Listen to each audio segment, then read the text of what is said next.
Hi, Luigi Tramontana here. I'm going to show you one utility called the ActiveScaler, and all utilities, not accessories, utilities, are part of the free stuff that you get with Craft Director Studio.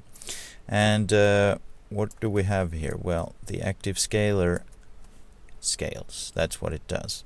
And what you do here is you have this cage, and it's red, as you see, and everything that is red usually can be parented to something and have an effect. And in this case, that's the thing you parent or link to an object that you want to follow. For example, if you have a car that you want to scale for some reason, I would say this would be nice for a satellite, and you scale it, you push a button to set the flames coming out of it, something like that, or any other situation where you actually want to scale stuff in real time and then have it recorded.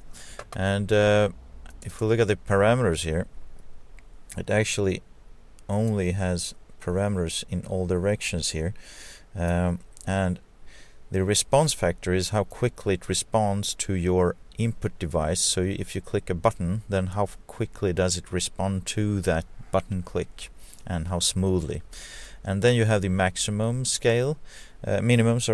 and in the default mode all of these are 0. I will actually put them to, say, 1 here and 2 so we can see it. Otherwise it becomes invisible at start, which is okay. I mean 1 and 2 like that. And the change limit is how quickly it can scale in a linear fashion. So that's for that. You can play with that one if you want. Then you have the trinary state, which is quite useful, because if I click those, you will see what happens here immediately.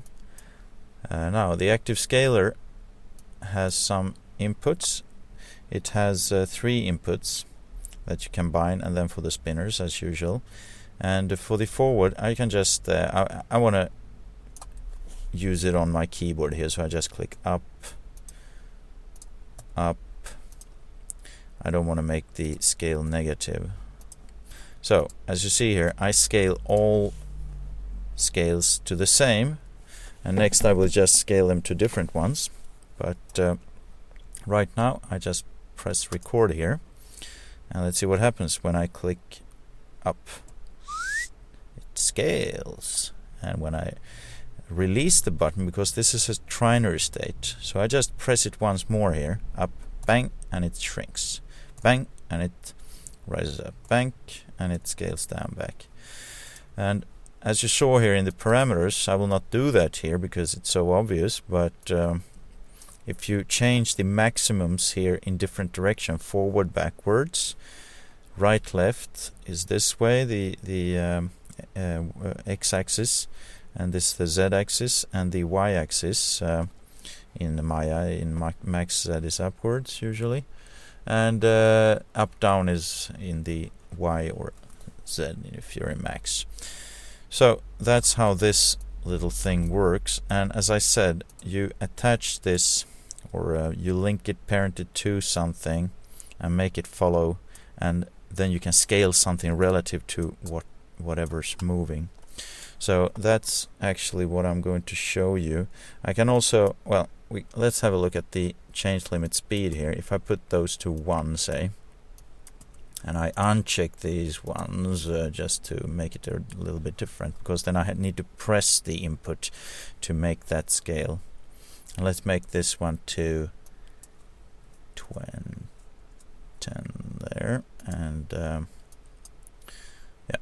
like that. And now if I press it, you will see that it changes scale, but it doesn't change it. It's a uniform speed that it has when it changed the scale. So if I 0 these ones now, 0, that means infinite speed actually. That, and if I record it now, then you will see that the change with which it changes to that is higher in the beginning, and it's more sort of direct. So that's what that does. And finally, I'm going to show you what happens when you scale them, when you put the directions are different. So let's have this one. Up down is the up arrow. The right left scale can be the right arrow, and the forward backwards can be the left, just for the sake, like that. And we close it, and let's see what that does. I push the left button, that's the forward backwards, and the up like that, and the right. So like that. So I can scale it in real time. This is quite funny if you use it for puppeteering or something like that. And that's all. Thank you very much for listening.